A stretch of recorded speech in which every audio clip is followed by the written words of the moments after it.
Obrigada por continuar com a gente. O Memórias hoje entrevista o ex-deputado estadual e ex-presidente do CROSP, o Conselho de Odontologia do Estado de São Paulo, Emil Razucchi. Essa questão de um conselho representativo, que também tem muito a ver com ser deputado, né, que é o representante ali do povo, o conselho é o representante de uma classe, de uma categoria. É uma luta muito antiga também, da década de 50. Exato. Na realidade, eu me formei em 57, e em 57 foi que a medicina conseguiu a criação do seu conselho. Do CRM. CRM. Foi em 30 de setembro de 57. E nós éramos presidente do centro e lutávamos porque o conselho é um órgão que visa manter a ética e também o bom desempenho profissional. E que nós queremos é isso, quer dizer, separar o joio do trigo, certo? E na realidade eu acompanhei naquela ocasião como presidente do centro em Araraquara. Aí vim para São Paulo, fiquei como diretor de comunicação da Associação Paulista de Cirurgiões Dentistas e fui designado, até tenho uma ata da reunião de 19 de outubro de 59, que foi aprovado o envio ao Rio do Dr. Emil Razucchi, presente à reunião, para junto ao deputado Ranieri Mazzilli, tratar da criação do Conselho Federal de Odontologia. Até então não existia... Não existia. E depois a reunião do dia 26 de outubro, em que nós falávamos de que tínhamos estado com o deputado Ranieri Mazzilli no Rio de Janeiro, não existia Brasília, porque Brasília foi inaugurado em 60, e que ele se prontificou a nos auxiliar nesse sentido. E nós entregamos um anteprojeto da criação do Conselho Federal e Conselhos Regionais de Odontologia. Isso está aqui a ata que traduz a realidade e os fatos. E, na verdade, só foi aprovado em abril de 64. O Juscelino enviou a mensagem em 60. Nós tivemos um colega, que foi o ministro Pedro Paulo Pinido, ele foi ministro da Educação. E depois, quando houve o problema com o Mário Pinotti, que era o ministro da Saúde, ele acumulou o Ministério da Educação e o Ministério da Saúde. E nessa ocasião, em setembro, em agosto, ele mandou ao presidente, e o presidente mandou em setembro para a Câmara Federal o projeto da criação dos conselhos. Foi uma luta intensa de toda a classe, mas felizmente, eu fiz parte desse grupo de idealistas que lutou na ocasião, certo? Foram inúmeros colegas que lutaram, mas devido a acompanhar a luta que a medicina teve naquela ocasião, nós sentimos que era a maneira certa, porque é o guardião da ética, os conselhos, e também o bom desempenho profissional. E é onde o paciente pode procurar uma ajuda quando precisa fazer uma denúncia. Exato. Ou para ter um apoio ali. Um apoio, isso é fundamental. Porque o saber quem é quem interessa muito para o paciente. Né? Um assunto eu apresentei aqui, e eu tenho os documentos aqui, a questão da defesa do consumidor. Em 22 de março de 76, eu apresentei para a criação de um órgão de defesa do consumidor. Porque hoje o melhor órgão de defesa do consumidor é o francês. E eu tinha estado na França e acompanhei. Então, eu apresentei não só a criação no Estado, mas na União de um órgão de defesa do consumidor. Eu tenho os documentos aí, a indicação e a moção para a criação, e inclusive de uma comissão de defesa do consumidor na Assembleia Legislativa. Isso em 1976, quando a Lei de Defesa do Consumidor é de 1991. Então, 15 anos antes, nós lutávamos por isso aqui nessa casa. E uma das coisas que me decepcionou é que eu apresentei de criar um seminário de defesa do consumidor na casa, e naquela ocasião o MDB foi contra e não aprovou. Aí eu consegui, com o presidente da ocasião, que era o Leonel Júlio, fazer o seminário com o apoio da presidência. E foi feito o seminário, o primeiro seminário de defesa do consumidor da Assembleia Legislativa em junho de 76. Totalmente de vanguarda, De então, vanguarda. discutir direito de consumidor na década de 70. Então, realmente, porque eu tinha vivido. E hoje você vai na França, você vai numa banca de jornal, você compra 60 milhões de consumidores, que é uma revista em que analisa as qualidades dos produtos. Tem um ranking. Que é realmente, essa questão de defesa do consumidor foi uma bandeira que eu sempre lutei. E deve haver, porque realmente o consumidor é menosprezado nesse país. É o lado mais fraco. É o mais fraco. Então, até hoje. E o PROCON foi uma consequência também disso, da luta, mas lá no Instituto, na França, ele tem independência. Independência do governo. Do governo. Ele usa os órgãos do governo para pesquisas, análise de produtos, etc., mas ele tem a plena liberdade de autonomia. Então, é o representante dos jornalistas, é o representante das donas de casa, dos trabalhadores, dos empresários, etc. E esse colégio é que decide quais são as lutas do Instituto de Defesa do Consumidor, certo? Bem bacana. E eu apresentei isso.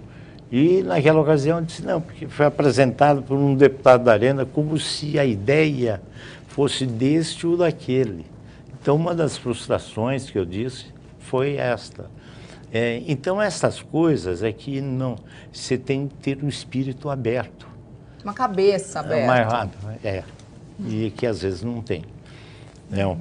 Mas, na verdade, o Conselho foi uma luta muito grande. Foi aprovado e sancionado quando era presidente, do dia 4 de abril a dia 15 de abril de 64, ficou como presidente o Ranieri Mazzilli. E, circunstancialmente, ele que sancionou a lei. Então, disse, não, porque essa lei foi da Revolução, quando não, na realidade, ela foi enviada em 60. Então, na verdade, ela foi sancionada em 1960, por coincidência, em 64. Daquele que eu tinha levado em 59 o anteprojeto, e ele disse que iria apoiar. Porque ele disse, não, isso é um órgão moralizador e de defesa da população. Então, circunstancialmente, ele que dia 14 de abril de 64, ele que sancionou essa lei. Bom, hoje o CROSP é uma instituição fortalecida. Muito, muito. Que tem uma atuação importante, inclusive, no parlamento. Sim. E o senhor passou 20 anos à frente na presidência. Eu fui de 88 até 1996, 8 anos. Depois eu voltei em 2001 até 2013. E em todas as eleições, nós tivemos a maioria absoluta. Eu tive 2 eleições com 91% da votação, e isso foi usado quando o TRE ainda emprestava as urnas eletrônicas. Hoje eles não estão emprestando mais. Mas eu tenho uma honra de realmente... E eu não quis continuar porque eu já achava que deveria ceder para outros, certo? Apesar que a gente sempre tem um espírito novo a achar que deve se fazer mais. E eu tenho, no dia a dia, quem tem idealismo, que tem luta, eu digo que os anos enrugam o rosto, mas se perder o ideal, se enruga a alma, certo? Com certeza. Você tem de manter o idealismo e o civismo, porque a gente luta e tem esperança de dias melhores para esse país. Então, quando pela primeira vez nós vimos que o Joaquim Barbosa conseguiu levar à frente a questão do mensalão, certo? Esse moço Moro, lá no Paraná, está fazendo um trabalho espetacular, certo? Isso é importante, porque quem deve tem de pagar, porque o que se fez não podia se fazer. 10 milhões de reais é muito dinheiro. Eu sou em 1000, não cheguei em 1.000.000. E desse pessoal que a gente tem que ter medo, né? Não do dentista, né? Exato. Eu queria saber como é que é estar do outro lado, porque quando se comanda uma instituição como o CROSP, incentivadora também e formuladora de política pública, para que essa política pública seja colocada em prática, é preciso sensibilizar o agente público, o gestor. Como é que se faz isso estando do lado de fora? Na verdade é o seguinte, como no Conselho nós tivemos a questão da fluoretação das águas, nós fazemos um programa e concurso à saúde bucal, que eu fiz convênio com a Unesco. Nós fizemos durante 10 anos seguidos. Foi considerado pela Unesco o maior programa pedagógico de saúde bucal do mundo, certo? Nós tivemos na Unesco, apresentamos o nosso programa e temos o convênio da Unesco, que é nas escolas do estado e nas escolas aqui do município. Nós fizemos durante 10 anos isso. Quer dizer, é um trabalho magnífico, porque você tem de orientar. Se a criança aprender que ele tem de mastigar, então ele vai, através do professor, isso é fundamental. Que ele tem de fazer a higienização para impedir como é que escova o dente direitinho. Todos esses aspectos são fundamentais. Os maus hábitos, certo? Para evitar a maloclusão dentária, são todos esses preceitos que devem ser cumpridos e orientados para nós termos a questão praticamente de economia pública. Lá na frente. Lá na frente, a economia pública. E de melhor qualidade de vida, porque não há material melhor que o próprio esmalte do dente. Então, o que nós sentimos é isso. Nós fizemos isso. Nós fizemos um programa sobre câncer bucal. Deixa eu mostrar aqui. Programa de prevenção de câncer bucal, certo? Para se ter uma ideia, nós distribuímos 18 milhões desse folder, que ele pode fazer o autoexame. O autoexame. Porque hoje, para você ter uma ideia, no adulto, no homem, é a 5ª incidência de câncer, e na mulher é a 9ª, certo? Então, e traz uma mutilação terrível o câncer de boca, certo? E então, se realmente um câncer de língua diagnosticado precocemente, não há a propagação. Então, nós temos realmente um passado de luta muito grande na classe. Pois é, vou até mostrar. Isso aqui são só as homenagens desse ano. Que a gente está acabando, só tem mais um minutinho de programa. Deixa eu ver se está tudo aqui na ordem certinha. Para a gente mostrar. Se eu não virei nenhum de ponta cabeça sem querer aqui. Esse é o princípio. São todas as homenagens recebidas pelo senhor só em 2014. Exato. Eu recebi do mérito odontológico do Conselho Federal de Odontologia. O ano passado eu recebi do Conselho Regional de Odontologia, o outro do Federal. Recebi esse ano do sócio benemérito da Associação Brasileira de Odontopediatria e o de mérito nacional do Conselho Federal de Odontologia, que é a maior. É esse aqui? É esse daqui, a honra ao mérito odontológico.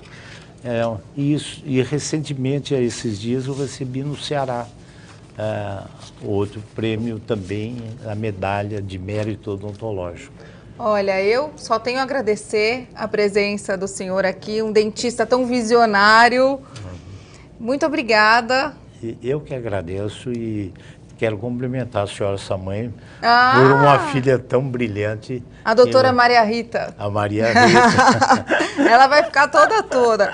Bom, não tem melhor forma de agradecer um trabalho desse do que com um sorriso, né? Que é nosso cartão de visita, ela sempre me disse isso. Parabéns pelo trabalho do senhor, por essas homenagens todas e muito obrigada por ter participado do Memórias. Eu que agradeço e esse Memórias realmente é um programa que dá uma motivação maior, serve de estímulo, certo? Porque na vida você tem a questão dos estímulos e da motivação para realmente lutar por aquilo que todos nós queremos, uma qualidade de vida melhor para a nossa população. Isso aí, muito obrigada. Eu que agradeço. E obrigada para você também que ficou com a gente durante todo esse programa. O Memórias volta na semana que vem. Até mais.